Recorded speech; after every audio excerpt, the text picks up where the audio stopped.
dire clairement les choses au peuple. Certains vont nous critiquer, d'autres même iront à dire que non, un chef d'État ne doit pas parler comme ça, un chef d'État ne doit pas faire ça. Mais nous leur disons que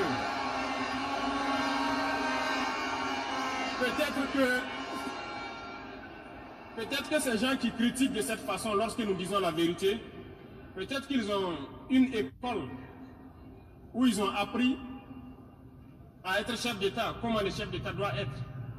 Sinon, je n'ai pas encore vu cette école. Et pourquoi nous devons ressembler forcément aux autres, faire comme les autres? Nous voulons créer notre modèle, notre identité. Et je pense que le Burkinabé, par définition, c'est l'homme intègre. Nous voulons la vérité. Et lorsqu'il y a la vérité qui sort, même si nous avons fauté, il faut que nous ayons le courage de venir vous dire, sur tel côté nous avons fauté, nous demandons pardon. Si vous nous pardonnez, vous nous pardonnez. Et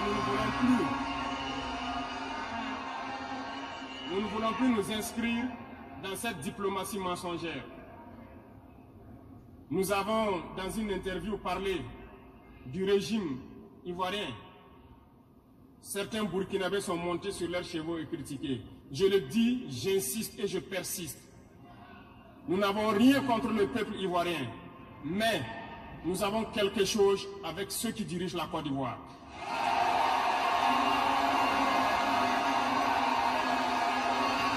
Nous le disons et nous le répétons encore.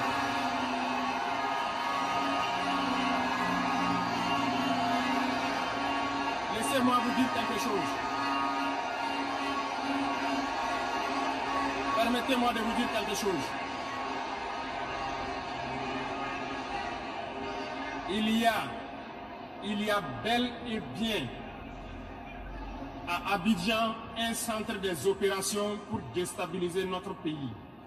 Personne ne peut le nier et nous ferons les preuves dans les jours suivants. Nous vous montrerons des preuves physiques. Vous allez comprendre de quoi nous parlons. Personne ne viendra nous dire qu'au Bénin, il n'y a pas de base française dirigée contre nous. Nous avons les preuves sous la main. 2 bases importantes.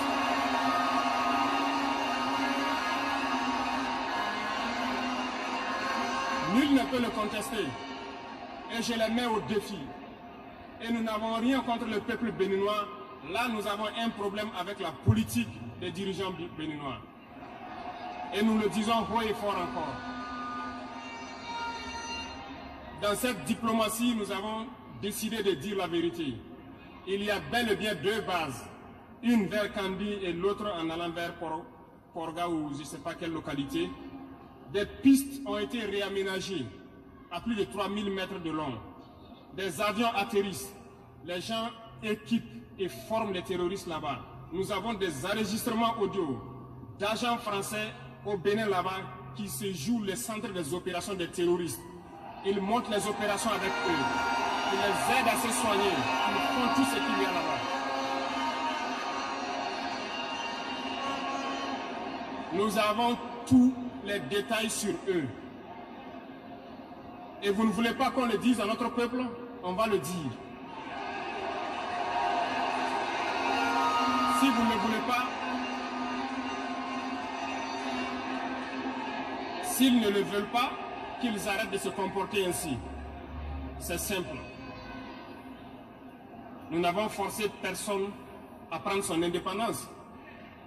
Si vous décidez de rester dans votre situation, mais ne prenez pas vos pays pour en faire des bases arrêts parce que ce sont vos populations qui vont en souffrir après. Et ce n'est pas une bonne politique. Nous le disons par expérience, et je le répète toujours, le Burkina a été une base arrière pour déstabiliser certains pays. Et ce n'est pas bien. Le Burkina a été une base arrière à un moment donné pour les terroristes ici. Voilà le prix que nous payons. Donc, pour prévenir les peuples de ces pays dont je parle, doivent parler à leurs dirigeants et qu'ils arrêtent cette politique parce que ça ne les arrange pas du tout.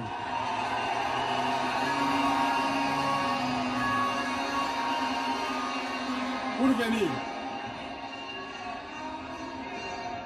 Dans le volet communication et culture, nous avons lancé plusieurs initiatives. Au cours de l'année 2024, vous avez pu célébrer avec nous donc le mois donc de consommation local. Nous avons eu les journées traditionnelles, le mois du patrimoine. Beaucoup d'activités ont été menées. Nous allons continuer à ramener donc en surface, donc notre culture, parce que c'est de là que nous retrouvons notre identité. Nous allons continuer des actions dans ce sens, à mettre en valeur notre culture, à mettre en valeur donc nos coutumes et à mettre en valeur le vivre.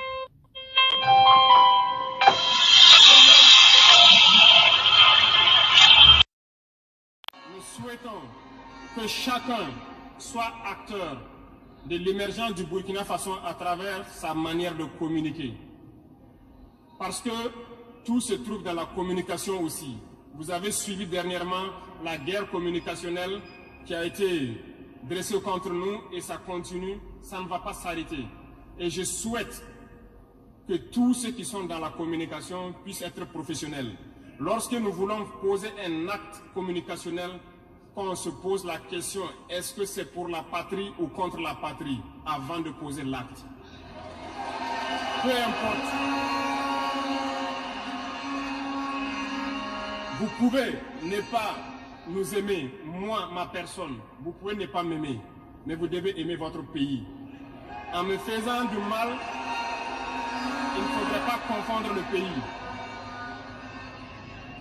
Et donc, la politique dans le domaine de la communication va devoir aller dans ce sens-là. Et nous serons obligés donc de recadrer la communication sur tous les aspects. Et c'est cette ligne de conduite qui sera donc adoptée. Nous n'allons pas permettre à ce que des Burkinabés communiquent contre le Burkina Faso. Nous allons toujours nous inscrire dans l'éveil des consciences. Nous devons pouvoir sensibiliser les masses populaires pour que les gens comprennent pourquoi nous devons nous battre sur tous les volets. Revenant au domaine donc de l'agriculture, comme vous pouvez le constater, nous avons lancé des initiatives depuis 2023 et cette année, l'offensive a été lancée. Ça se passe plus ou moins bien. J'aimerais donc que les gens comprennent que nous avons décidé d'accorder une grande part de notre budget et de notre temps aussi au monde agricole. Parce que plus de 90% de notre population est paysanne.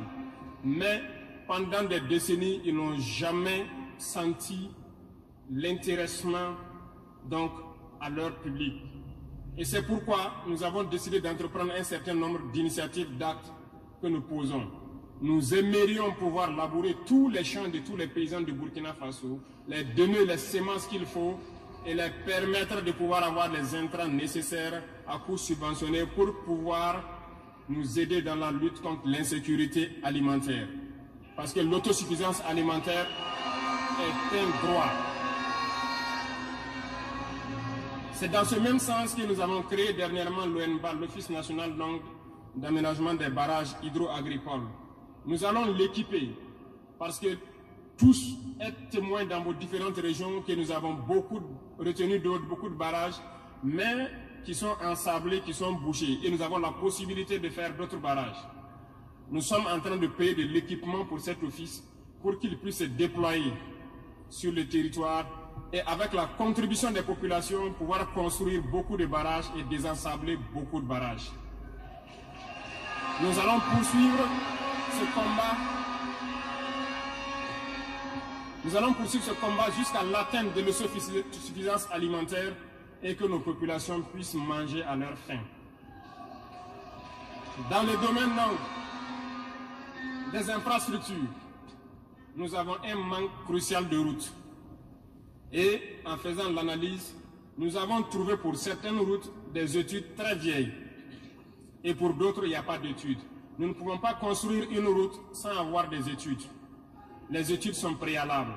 Voilà pourquoi dans ce secteur, nous avons ordonné au ministère de faire beaucoup d'études sur beaucoup de tronçons. Ce qui nous permettra donc à l'avenir de pouvoir lancer des travaux et bien faire ces travaux pour que ce soit durable sur beaucoup de tronçons. Pour cela, nous avons remarqué que les frais pour bitumer 1 km de tronçon, nous sommes autour de 500 millions de francs. Donc pour 100 km avec les ouvrages d'assainissement, nous n'avons pas moins de 60 milliards pour faire 100 km de route bitumée. C'est très cher et très coûteux. La technique a été de créer donc des brigades d'intervention, donc des infrastructures. Nous sommes en train donc de vouloir équiper plusieurs brigades avec de l'équipement pour faire le minimum et permettre donc aux entreprises aussi du BTP de vivre et de faire une partie. Nous allons partager donc la poire en deux pour pouvoir baisser les dépenses et pouvoir faire le maximum de routes possibles dans un laps de temps.